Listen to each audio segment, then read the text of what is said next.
Start. Okay, now we're live. Good morning, everyone. Good evening or good afternoon, wherever you are in the world. And welcome back to Business Without Borders. So I took a vacation last week and I wasn't here, and I wanted to reach out to everyone who missed me. That was kind of cool. I was like, oh my gosh, someone missed us. That's exciting. So thanks, Deepesh, Monica, a couple other people. But we are back today, and I have a really special guest. So normally I go around the world. But as everyone knows, I work with people all over the world, and I get a lot of questions sometimes about our government and just interested in how things work and what we do. And a few weeks ago, I met Mr. Mackenzie Thompson, Mac Thompson, at an event and found out that he was running for the Ohio senatorial seat. And when I talked to him about government, I thought, this is the guy. I would like this guy to come talk, be interviewed on my series to talk about how the U.S. government works, what they do, and what the ideals are. Because he has a party, but he's very much about what people are trying to do. What are the issues? Let's listen to the people. Let's do what they do, which is what our government was really founded on. So I wanted to put a caveat before we get started, because politics are very sensitive, and everyone said, Angie, I can't believe you're interviewing a politician. I said, first of all, he's not a politician. He is a wonderful guy who's out to do the right thing and to listen to people. But this is not about party. So this is not about Republican or Democrat or a few other parties we have that we never talk about. But this is about learning about the United States government, learning about Mac and what he stands for and what he's trying to do to make our world a better place. So Mac, first, I would just like to welcome you and thank you for doing this for me. I'm very excited about it. I'm very happy to share what you have, to all the knowledge you have, and your excitement and passion for what you're doing. So if I could just ask you to say hello and introduce yourself, that would be great. Yeah, absolutely. My name is Mackenzie Thompson. I got made fun of a lot in school, so I got a tough skin from that. But now I mostly go by Mac. It's just a lot easier and a lot quicker. I grew up in Cincinnati, and so I kind of took in that role of our namesake, Cincinnatus, and a lot of how I've come about of my own philosophy, that idea of the civic service, and then go back to your farm, just go back home. And so I've actually been in the Air Force for about 13 years, a little over 13 years now. And during that time, I've gotten to see that, it doesn't matter if somebody's from Alaska, somebody's from Florida, somebody's from Nebraska, or somebody's from Ohio. Most of us have the same ideas and ideals. They're just never talked about. And normally that number one issue, especially being in the Air Force, is, am I going home at the end of the day? Yeah. And so when you start to realize that we can all boil down to that common core, we can actually start to build back out and realize that it doesn't matter what color of skin we have, what religion we believe, who we sleep with at night, where we go home at night. We're actually all still Americans, and we all just want what's best for hopefully us, but also our children. And so that's the big reason why I got into politics. See, I told you it was cool. Who does? That's what everybody wants. I mean, it really is. It's about wanting to do the best for where we are. And I love that he took that from Cincinnatus. I'm not sure everyone knows I'm from Cincinnati, Ohio. So a lot of times I work overseas and we don't even know where Ohio is. But Cincinnati is one of the larger cities in Ohio. And that is the person he was speaking of, was our namesake, Cincinnatus. So what an awesome thing to do. I just quickly, we already had some people saying hello, so I do want to say hi to people's names aren't popping up. So Andreas, thanks for putting your name up there. Thanks for being there. Andreas is here, and we have Crystal. Hello, Crystal. Thanks for joining me. And someone who thinks I should be president. That's awesome. That's probably Aiden, if I had to guess. So thank you guys for joining, and feel free to drop your questions in the box. That's another pretty cool thing. I asked Mac, I said, do you have any questions you don't want me to ask? Any questions you do want me to ask? And he said, no. let's just talk. So how often are you going to get somebody in politics that comes on and says, it's okay, ask me anything you want?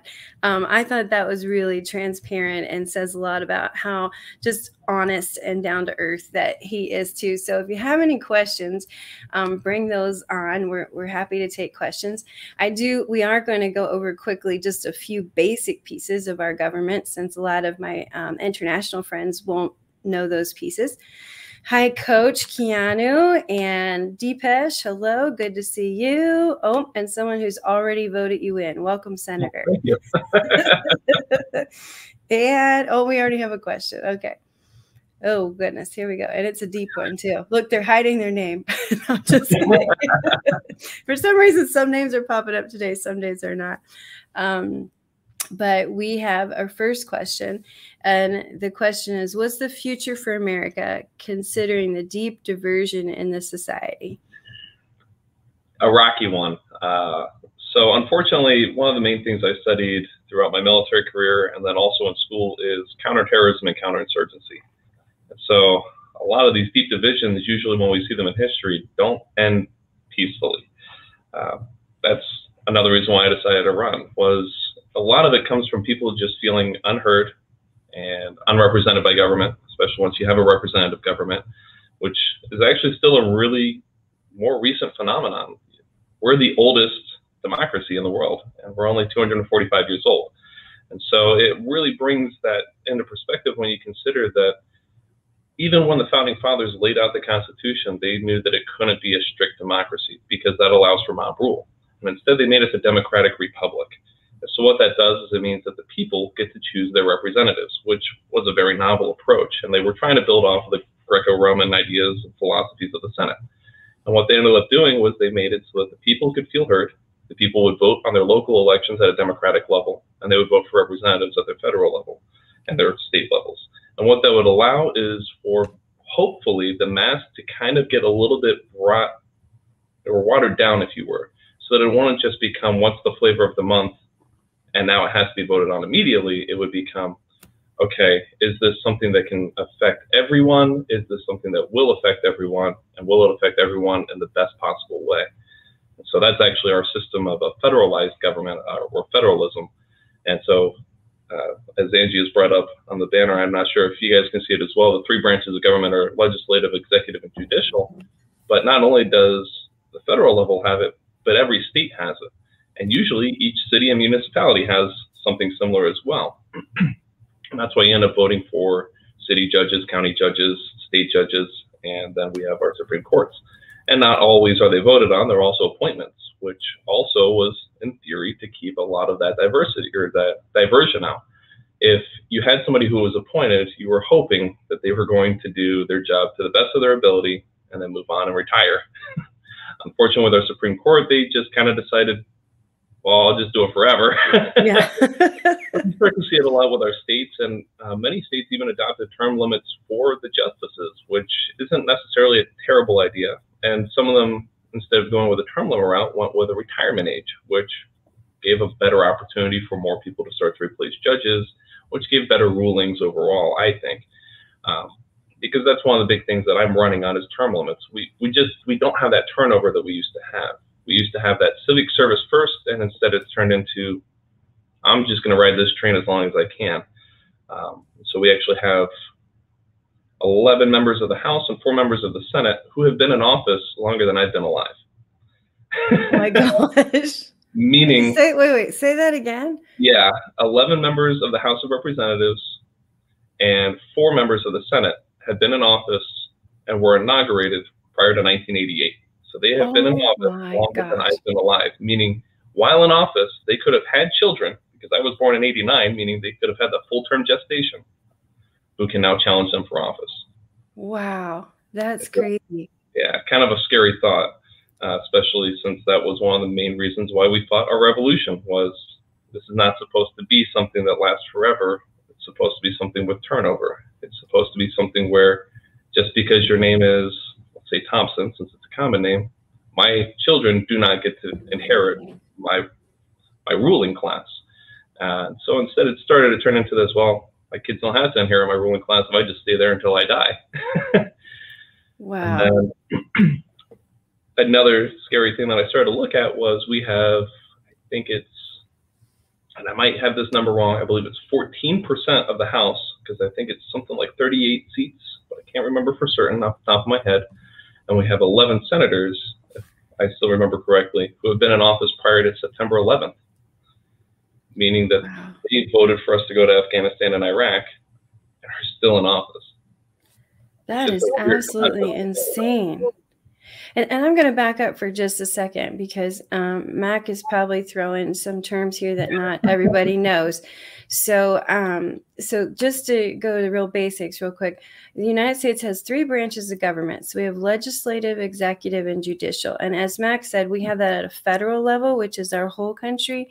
And then we have it at a state level. So that's the one thing he said. Now, executive is our president, vice president, and our cabinet. Yes. And their chief role is to be the executors of laws. So our president is supposed to be the person who is effectively checking the legislation by saying, I'm not going to enforce that law, or I am going to enforce that law. And then our legislative branch is our Congress. So it's our Senate and our House of Representatives, and their primary function is to create laws.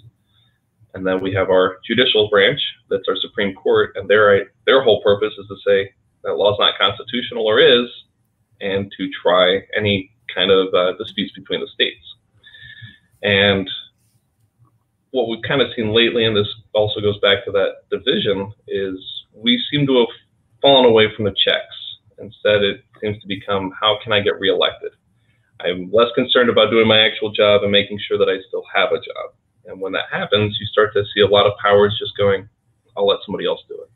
And when that starts to happen with lawmaking, you turn into the system where instead of every 4 years we represent our chief ambassador as the president, we elect essentially a ruler for 4 years.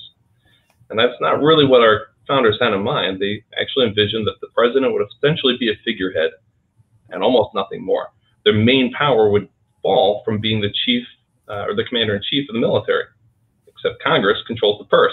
So the president couldn't just do whatever he wanted with the military, because Congress would essentially say, we can't fund that. You're not going to get to do it. And so with Afghanistan in particular, there was never a war declared. So the presidential powers actually allow for the president to do to deploy troops for 30 days without any note to Congress. After 30 days, he has to provide a notice to Congress saying why and what they're doing. And then after 90 days, Congress has to decide, do we want to continue to fund this? So everyone started blaming President Bush in 2001. Hey, why are we in Afghanistan? And then in 2003, why are we in Iraq?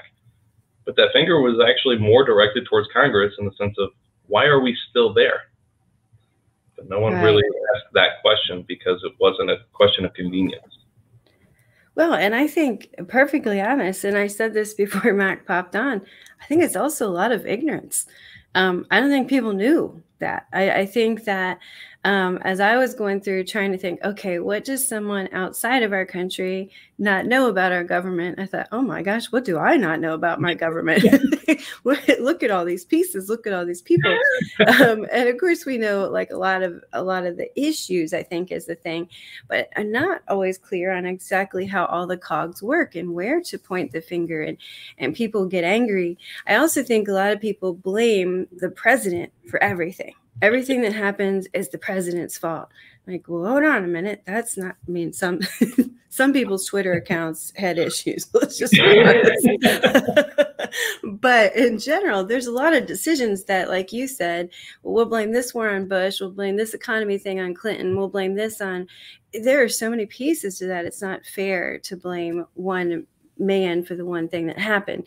In fact, I agree with you. I think when things go wrong, it's because we somehow lost our checks and balances. And that has nothing to do with our parties, which, by the way, we are essentially a two-party system. We are Republican and Democrat. Now, we do have others. I get this question a lot. We have the Green, Libertarian, and Socialist, Independent. We have other ones. But really, when you go to vote, it's usually Republican, Democrat, and an independent candidate that you always think, oh, gosh, I wish I could vote for them, but they'll never win. That's the layman's version of the government parties here. So lots of other countries have many parties, which makes, I think, more opportunity for checks and balances. That's another thing, is we kind of have this two-party system. But I also think people are becoming more and more disenchanted with this two-party system. And that's another thing that I really liked about Mac, because yes, it's crazy to bring a politician into business. I always tell people, don't ever bring politics into your business. Never, ever, ever do that. But this to me is not politics, because it's about the two parties and how a lot of people are disenchanted with having two parties, because so much has changed, and there's been so many complications throughout the way. So that's another reason I really liked bringing him in here, was talking about how, because when I asked him one of the reasons he was running, he said that one of the reasons he was running was because of that, because people are just getting disenchanted, and you can feel it. How many people last election voted for Joe Jorgensen, which was our libertarian candidate? I honestly, it was really funny, because my son said to me, he's 21, and he says, this before election, he goes, "Mom, what's libertarian?" I said, "What do you mean?" He goes, "I don't know. I keep hearing libertarian. I thought we had Republicans and Democrats." So it started to tell you, like, the fact that it was out there, and you started hearing about it. So tell me a little bit more about what you were talking about, as we are feeling like well, and I'll give you a good lead into that. John Kniffing's here visiting us today. John, nice to see you. Thanks for visiting. And he's saying it's nice to hear what you said earlier. Too many American politicians are talking about liberal values or conservative values, but not American values. Right. So I think that's a nice segue into your thoughts on our party system. So the party system is really interesting, because our Constitution was actually written before parties existed, and many people don't realize that. So our Constitution was framed and ratified in 1791, and the parties did not emerge until 1828. And oh my gosh, I didn't realize it was that long. Yeah, if you look at our founding fathers, none of them had a party. Instead, it just typically says Federalist, because they believed there's a federal government and a state government, and they should not necessarily compete. Instead, it should be the state government does X, Y, Z, the federal government will maintain it. Well, then when the parties started to come along, they realized we can actually affect bills faster. And the Democratic Party is actually the oldest political party in the United States. And they were the ones who actually started it all by saying, if we all vote together, we can get this bill passed. So then it actually kind of undermined that system of there being all of these different states with representatives who would vote based on state lines, and turned into, no, we'll vote with however the party votes.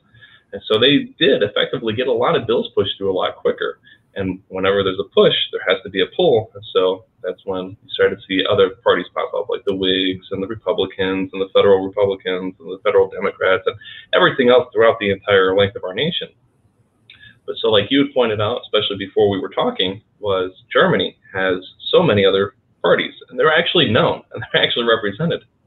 You have to think, they weren't really rewritten with a constitution until the 20th century. Political parties were a fact, a known entity. So they were able to actually work that into a lot of how their processes work. And Germany is also a great example, because they were a socialistic republic.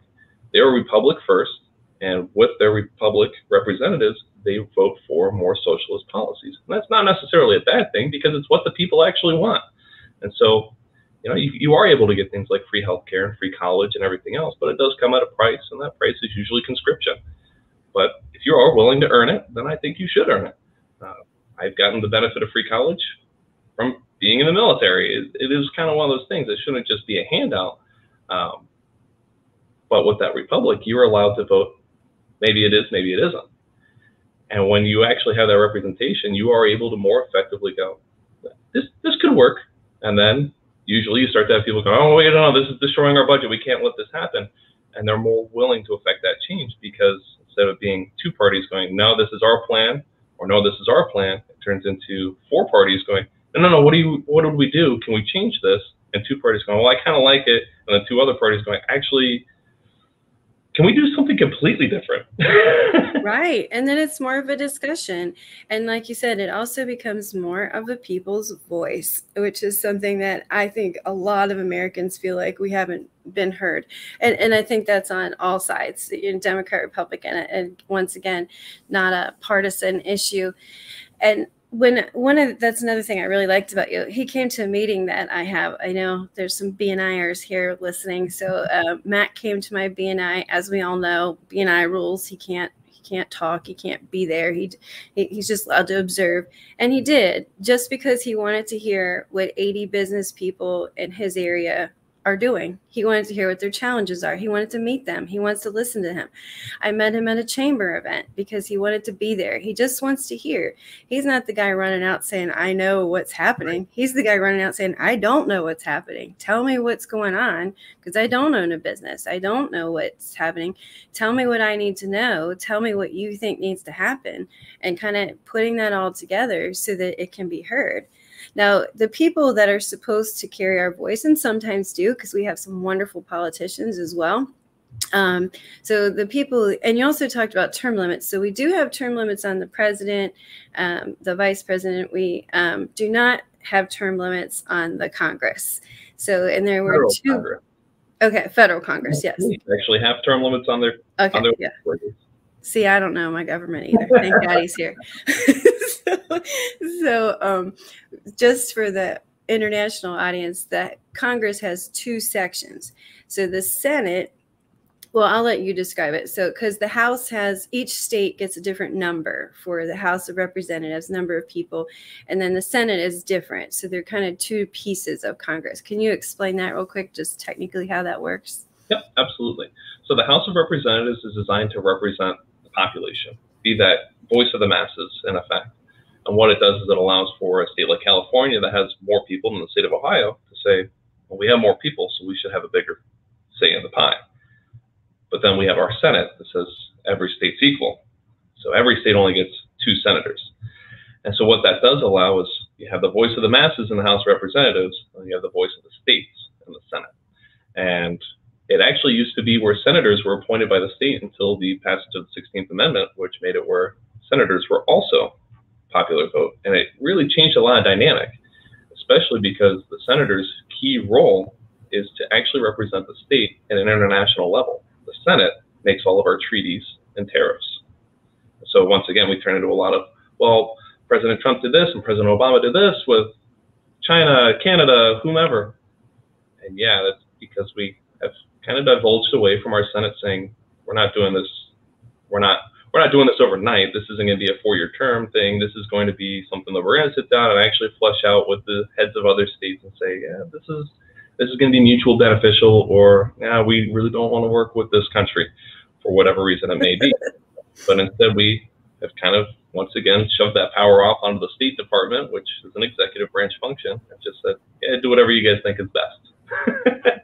So our senators are really supposed to just kind of focus more on, if we do a trade deal with Canada, since Ohio is close to the Canadian border, if we do a trade deal with Canada that makes it so that if you transport something by waterway, since we have Lake Erie, there's no tax.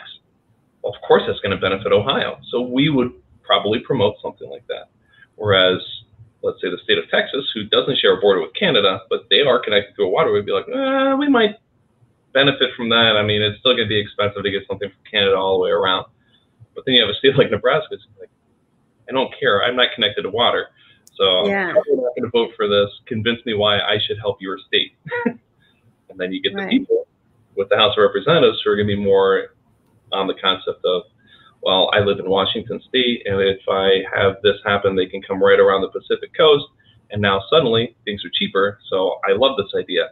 And then you get the people in Idaho who, you know, might have a business right along that border with Washington State. So they might go, actually, this does benefit us. So I'm going to lobby to my representative and say, I like this idea. Can we do this as well?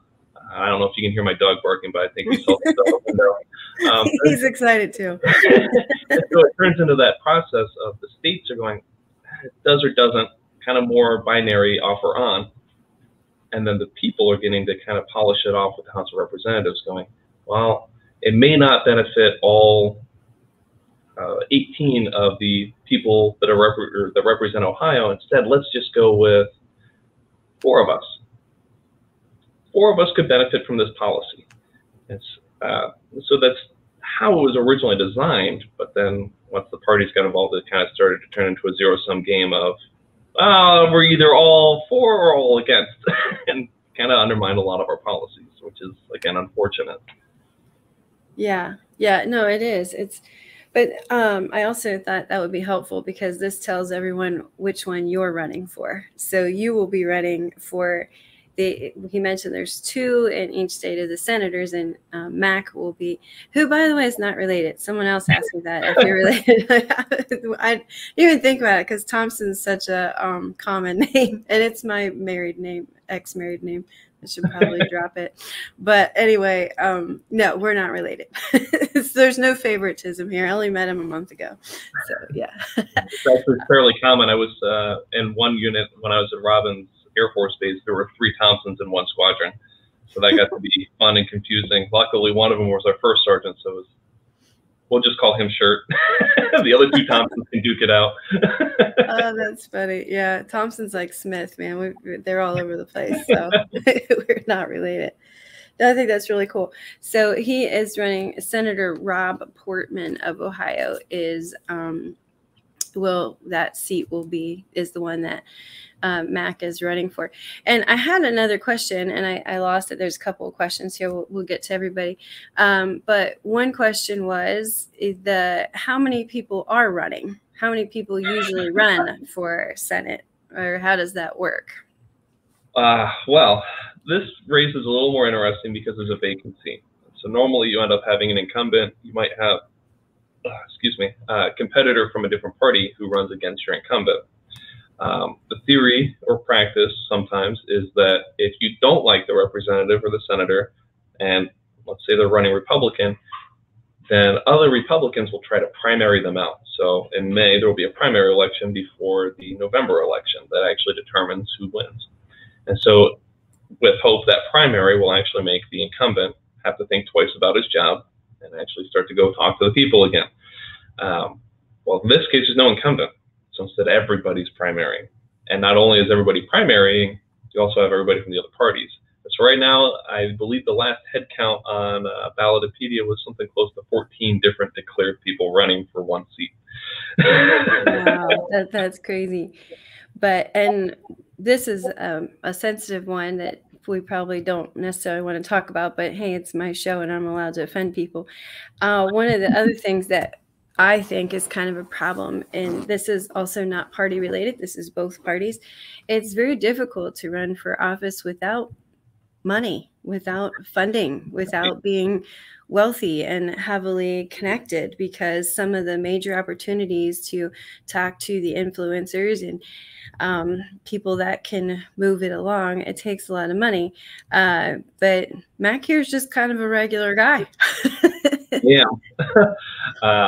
So I am just a regular guy. I've got a small hobby farm. So again, kind of trying to model that Cincinnati idea. So I just try to go wherever I get invited to. I do my best to try to get some good feelers out and go and see different places around the state. And so usually I end up having to pay my own admission into a Lincoln dinner, which is what the Republican Party usually holds for each county. So I'll pay my own admission in. I don't get any kind of chip in necessarily. I do fundraising calls trying to raise money so that I can pay my gas bills to drive all over the state. And then luckily I do actually, because of my time in the military, I do collect a disability check every month. So it's mostly been going towards that, which is like, okay, well, I'll use the government to pay for running for government. Yeah, so that's something too, if anybody, especially I know on Facebook, we'll have some people watching from Ohio. So if you are a fan of Mac, I'm going to have his website is on the LinkedIn post, but we'll also post it again. And feel free to go to his website. And the other thing I loved about it when I checked out his website, by chance, I was one of the first ones to look at it. He's like, oh, you're in luck. I just got a website today. Like, okay. But it's really cool because, yes, of course, donations are accepted and that's on there. That would be anybody. But he also asked if you're willing to donate your time. Like if you have social media, if you want to go door to door, if you want to, there was lots of ways. And I just really felt like it was a sense of community from a politician page. And I was just I don't even know if you want to be called that, but it was exciting to me to see that too. So I think that's really cool. And I encourage people. One of the reasons I brought that up, just to check it out. If you're in Ohio, you're interested in supporting him and being a part of it, because I do want to thank you for being here. So I'm going to take a break from us for a second and try to go through some of the questions we have. So John mentioned that a lot of countries have highly centralized systems of government. Very true. Carl from Malaysia says, welcome, Senator. See, they've already voted you in. Let's see. Mac seems like a really nice guy. Yes, he is. Just super down to earth. Thanks for sharing your views. And I had a few questions. They're getting eaten up here. Here's one. Here's a question for you. So this is from Deepesh. Hi, Deepesh. Hope you're still here. So it took me a while to get here. Deepesh is from India. What do you recommend to make sure cultural values and technology go hand in hand? So I'm assuming that you mean kind of more along the lines of with technology being means of communication, only because that's more where you're going to see a culture influence. I mean, we could see a cultural influence with, say, engineering, but it's instead going to make a different design and different art. Yeah. It's usually and he's a social media guy. He's a website kind of guy. So yeah, that makes sense. So with something like that, it's a very weird subject because social media is still so relatively new. I remember signing up for my Facebook account in 2008, and at the time you still had to say what school you were in to even get a Facebook account. Yeah. And so even just coming that far, it really kind of shifts a lot of ideas that we typically had and have. And especially with how the United States is set up, everybody's voice is their voice. That First Amendment is pinnacle to American ideologies. And that First Amendment is that everybody has the freedom of speech. And when you start to have social media platforms that are willing and able to censor, it really detracts from that. In fact, I also did not agree with President Trump's Twitter account, but at the same time, he did have the right to say it. Exactly. Should he have said it as the president is a different argument that could be made, because at that point, he's no longer the individual, he's instead the office holder. And that one I could see, okay, ban his political office account or censor it, but you can't censor him. And as soon as you start to censor him, then it detracts from what America is all about. Funny case sample is what's called the Prophet cupcake recipe. And the Prophet was I believe it probably still is, a piece of literature that Al-Qaeda puts out that basically says, here's how you can affect the most people in your area, whether it be through violence or through other means. Well, they put out a cupcake recipe that was how to make a bomb out of kitchen appliances and kitchen stuff. Well, America, because they host the domain, legally, we weren't allowed to stop it. Oh my gosh. But some intrepid other cyber operators, and I believe Britain, happened to see it, I believe 5 minutes after it was uploaded, and actually changed it to a legitimate cupcake recipe. Oh. So things like that are kind of like, well, I guess technically that's a weird state where it could be infringing upon American rights. So we find the British embassy, and I'm sure they were only too happy to pay. Yeah. Yeah, I mean, that's the double-edged sword of freedom of speech really that we have in the United States. It's like, yes, it's your right. Is it intelligent or smart or ethically okay is a different story. And you can't, I think that's something a lot of other countries can't fathom very well, because they don't have that same freedom of speech, at least to the extent that we do. I mean, we can burn flags. We can do anything. We have that right. Now, is it respectful? Is it morally okay? No, but that is a right. I mean, that's my opinion, but that's the thing. That's my opinion. We are allowed to have that. That is our right. So I think that is sometimes very shocking to other countries, things that they see in our news. Like, can people really do that? I'm like, sadly, yes, they can. Now, on the other side, that is what makes us who we are, right? That's what allowed us to have become the country we are, was our freedom of speech. That's what allows us to speak out against dictators, against presidents we don't like, against other issues that are happening. So that freedom of speech, I think, forever and ever will be a sensitive topic, contested, but it is who we are. It's the basis of who we are. And another thing I would say is, I love immigrants, and I know that's also contested. I love it. To me, that's what our country is built on. There is no such, everybody can be an American, because that's what we are. None of us started out as Americans, right? We came from Britain. We came from all over. So I love having immigrants, but I also would say that if you do choose to come here and be a part of the United States, please be a part of the United States. Please try to assimilate. Please don't tear me down for everything my country is and then live here and complain about it. Like, right. Freedom of speech is part of what we have. And come on over, everybody. Come one, come all. Happy to have everybody. But, with that comes, no, we're not perfect. Nothing's perfect. So, right. Yeah, I think Darryl Davis actually made a very good argument on one of the Joe Rogan podcasts. Darryl Davis is actually effectively the KKK converter. And the way he puts it is, and he's a black man, he said, the way I convert them is I just sit down and have a conversation with them. I don't scream at them and berate them, even if they do it to me. He said, but as soon as I start to show them that I'm also a person, and I also have ideas, and I'm intelligent, they start to realize that a lot of the misleadings that they've been given about racial inferiority or any kind of complex like that suddenly starts to trickle away and fall by the wayside. So he's actually even converted grand wizards of the KKK simply by just going, I'm just a normal guy. And by having discussion rather than screaming fits, he's able to convince people to give up these terrible ideologies. That's kind of the beauty of free speech. It works both ways. Yeah, it does. Even if you have a bad idea, it's not canceled out by you're not allowed to talk, because then it just goes underground. It's canceled out by, here's why I think you're wrong. Yeah. And, it's kind of crazy. I was working on a new assertiveness workshop yesterday, and a lot of this was part of it, taking the emotion out of your communication. Effective communication doesn't happen when you're emotional and being irrational, because then you're just yelling, you're raising your voice, you're rolling your eyes, you're crossing your arms, you're giving all kinds of signals to say, I just think you're stupid and I'm not listening to you. And that doesn't solve any problem. No problem has ever been solved by somebody saying you're dumb and your idea is dumb. Nobody ever walked away and said, oh, you're right, thank you for telling me. That's just not how communication rolls. So yeah, important part. And what you do, oh my gosh, communication will be so key. Oh my gosh. But I think you really have nailed the part of listening. A lot of communicators, a lot of people in politics, I think they want to communicate, but they really are just speaking. They're just lecturing. They're just talking.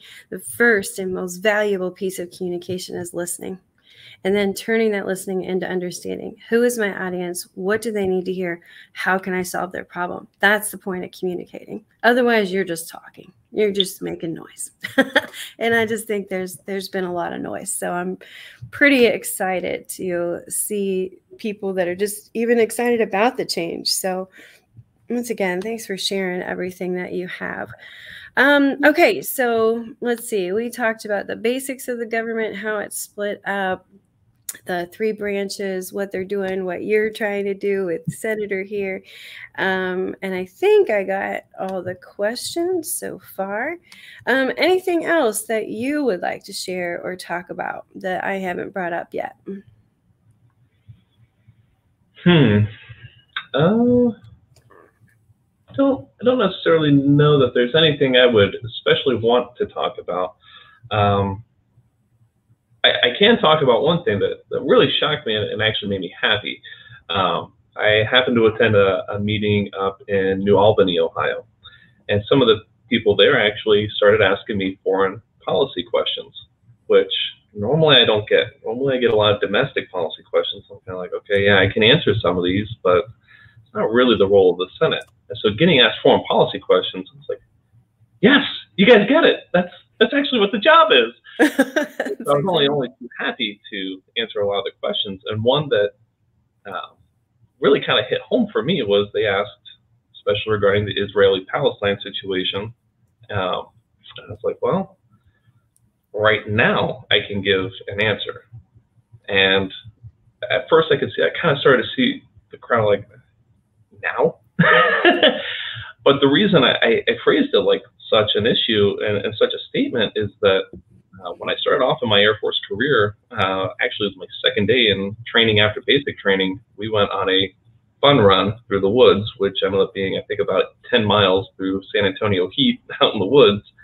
And we stopped at a little building, just a brick building surrounded by fence and concertina wire out in the woods.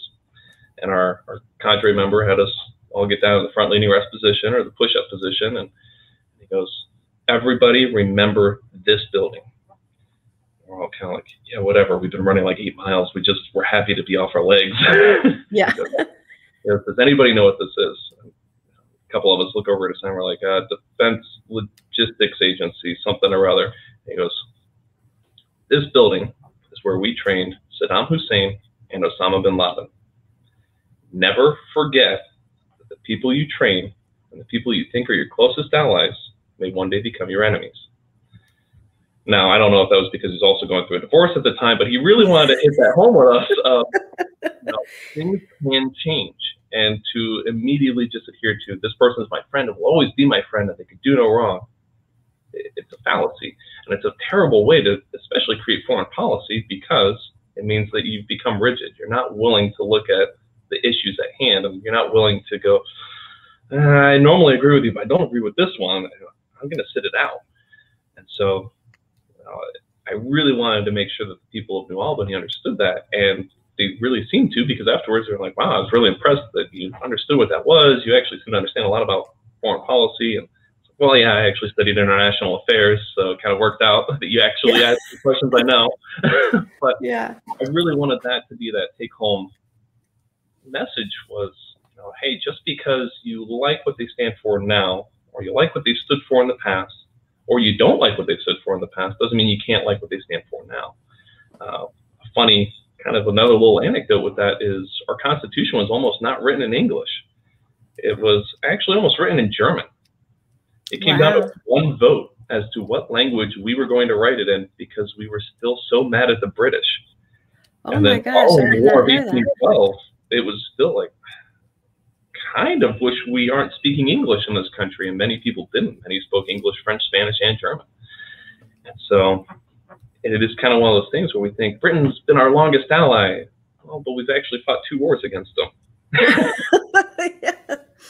Things change, and as long as we are willing to accept that things do change, then we can actually have progression moving forward, regardless of where we stand right now.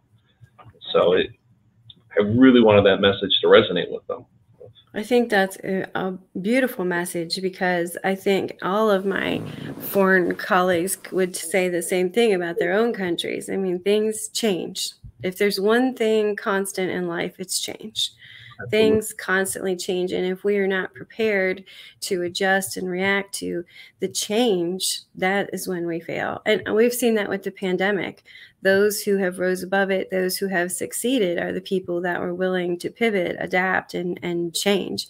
I've seen so many small businesses just tank, and I've seen other ones grow and blow up because they embraced like, okay, I can't do it this way, but hey, what if I did online lessons, or what if I did it this way, or what if we did a webinar instead of, the way we used to do things.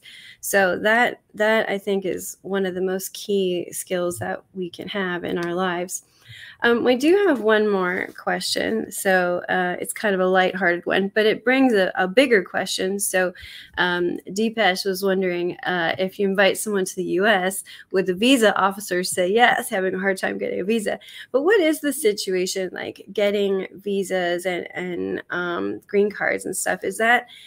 how do you, I know that's like a super loaded question with things because it's like a crazy process. And just from my understanding, having a lot of people who I have worked with here in the United States that desperately wanted to go through the process, I found that it has been really burdened down. And some of these people that would be wonderful assets to the United States, like I'm thinking, this man alone makes enough money to solve half of the roads in Ohio. So if we could just take his tax money instead of him being an expat, that would be great. But haven't built the roads. Yeah, I know, exactly. I mean, but it's interesting to me how encumbered that process is sometimes, and how difficult it is. And then the visa thing is like a whole, there's just so many pieces to it. Do you feel, I guess I would ask, do you feel like there's any way to streamline it or to make it easier in the future? I think, yes, there is. There always has to be. It's just how. Yeah. And especially right now, I know that it's got to be extremely difficult given everything with COVID and whether or not we're able to cross international borders easily or effectively. For instance, I just had a friend of mine deploy, and he's like, I think I have to sit in quarantine for 2 weeks, but maybe it got lifted, but maybe it's back on. I don't know what's happening anymore. And so it just kind of makes all these weird situations where, especially for something like that, it might sit on somebody's desk so long that they forget about it and or the application expires. And I've actually seen that happen with trying to just even get government passports for people to deploy. Wow. Yeah. And, oh my gosh. It starts to become that weird issue of the bureaucracy designed to work slow to make it so that change is not a blink and that you don't get stuck with whatever change you made. You can have that gentle transition. So do I think the immigration policy or visa policy can be changed quickly? I don't, and I don't think it should necessarily be changed quickly, but I do think it does need to change. I've spoken with several immigrants, and it's interesting to hear how they've come into the country. One was my actually childhood neighbor growing up. He was a Soviet immigrant in 1980. And he said that for him, because of this narrow window of opportunity, his immigration process was a blank. It was, boom, he became a U.S. citizen almost overnight. But then I talked with some parents of a friend of mine who were Chilean, and they were saying that it took them almost 15 and 18 years to become U.S. citizens. So they were actually legal immigrants doing their damnedest to be good, productive members of society. In fact, his father's, I believe he was a small business owner at the time because it was easier for him to employ himself than to try to gain employment. But the biggest takeaway that I got from what they were saying was that while they lived in Miami, there was corruption in the system. And it was all of these kind of visa attorneys that were charging $500 expedition fees. I mean, like, they knew that it wasn't real, but coming from South American countries where corruption in a monetary sense is more common, like how many other people took this guy's advice and I was like, here's $500, yeah, get this through. They said that they had no role in that at all. Instead, they were just pocketing $500 anytime somebody paid it to them. And what he was saying was that in Miami, it was so congested that for almost 15 years, no headway at all. They would submit their application every single time, and it would just disappear and flounder. And that when they moved to Ohio, where the immigration office was not so inundated with applications, his mother, because she was enrolled in school, almost instantly became a U.S. citizen after the process finally moved off of the initial desk onto the preceding desks. I think they said it took about 3 to 4 months instead of 15 years that they had been waiting in Miami. And then for his father, he said that he actually had a harder time because they both had to learn English after coming to America to be able to answer the questions well. And he said for him, it was just really hard to learn English and the answers to the trivia questions to become a citizen. And so once he finally did, he was able to answer it. He said there's only 3 questions that they asked. And he's like, I did all that studying and all that worrying over 3 questions. Yeah, and I'll tell you, like, my ex was German, right? And he also, like, 12 years, I think, all in all, it took him. And he's another one, really good taxpayer. We probably should have let him in sooner. But yeah, well, not tax, but you know what I'm saying. He still got, because he's legal and all that stuff. But I tried looking at that test. Dude, that's like going back to 7th grade history class. That is not easy. I would really be curious how many Americans could pass the citizenship test. Yeah, we hear some of the questions like, who's the first president? We're like, oh, George Washington. Who doesn't know that? Yeah, we know that. He's our first president. Right. They're learning that with cultural dialect. They're also having, they remember their first president. And so they're like, I don't know. Was it this Alexander Hamilton guy that you talked about too? Was it, one of these guys on money? It's got to be one of them, right? Yeah, yeah, exactly. I can't remember which one's which. I'm also having to translate in my head. So it becomes that weird state for questioning. And I actually got to experience that once in my life. I was an exchange student to Germany in high school. And when I came back, I took my ASVAB to get into the armed forces. And when I was doing my paragraph comprehension portion, there were words that, for whatever reason, I just could not figure out what they were in English, and translate it into German and back into English in my head during the test. I think this is how immigrants feel when they're answering questions. Yes. And I'm a native U.S. or Native American English speaker. This is crazy. Why can't I figure out what this word means? And Isn't then it was just. Yeah, wow. I've always thought that was so difficult between, like you said, think about it. How many of us would know who, sometimes I don't know if these people have a king. I have people that come on my show and I have to ask them, do you guys still have a king, or you got a prime minister? What do you have? Much less they have to go over here and know which one of our presidents was first, and and other stuff, stuff we talked about today with the government, the legislative, exec. There's all kinds of questions they have. So it is quite difficult, I think. And I applaud people who go through that process tremendously. It's wonderful to have new perspectives and different people here as well. So Rizzle here has Rizzle Fizzle has another question. If there's a sister city in Malaysia. I don't think there is. I wonder what the process is of getting a sister city. Maybe we need a sister city Kuala Lumpur with Dayton, Ohio. Yeah, that'd be neat. I actually got to learn about how the Sister City Project works by talking with the Chinese American Chamber of Commerce. And they were discussing that that's what they started to implement with a lot of Chinese cities was, hey, make a sister city. And then off of that, they started to get a lot of really cool interactions and back and forth. Oh, I think I lost him a little bit. It froze on me. We made it almost all the way through without. Oh, there he is. You're back. Oh, no. Well, Rizzle, it's a good question. So sister cities are a very cool opportunity to just allow for that easy communication and kind of a tongue-in-cheek leverage of trade relations and innovation ideas of, hey, you're a sister city. Help us out. We'll help you out.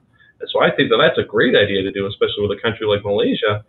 We're already doing with China and Germany. I know Munich is a sister city of Cincinnati. I'm not sure which one is the sister city of Dayton, but it just allows for that cultural interchange, and you get to start to see other ideas and other ways of life. And I don't think that there's anything better than getting to see how other people live and seeing what you like about it and taking it for yourself, and then showing them what you do, and hopefully they do the same thing so that you get to become a more rounded person. Yeah, no, I think that's really cool. So how does the process work? Is there an application? Do you say, hey, I would like to have a sister city? I'm not sure. We'll have to ask Leo, huh? Leo Chan, he's good at this stuff, right? In the Chinese chamber. That's exactly what I was going to refer you to, as Leo Chan or Lee Wong. They, no, did I cut out again? To Leo Chan or Lee Wong. They both have done a lot of work with the Chinese cities, sister cities projects.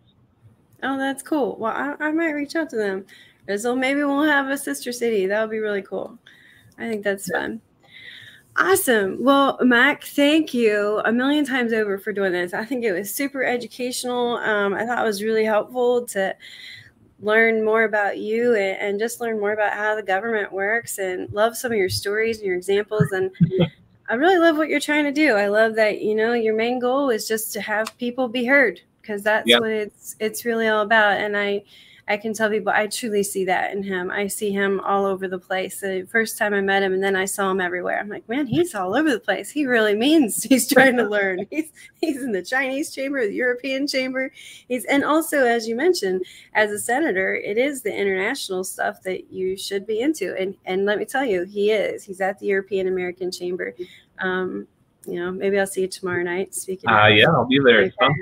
Yeah, Stammtisch, European American Chamber, and the Chinese Chamber. I see him talking to businesses. I see him at local chambers. He's all over the place, just trying to hear what people say and make sure that it's turned into action. So thank you again for being here. I know that you have my support as just a wonderful human. I'm very happy to have had you. And thank you for everyone that listened and was here.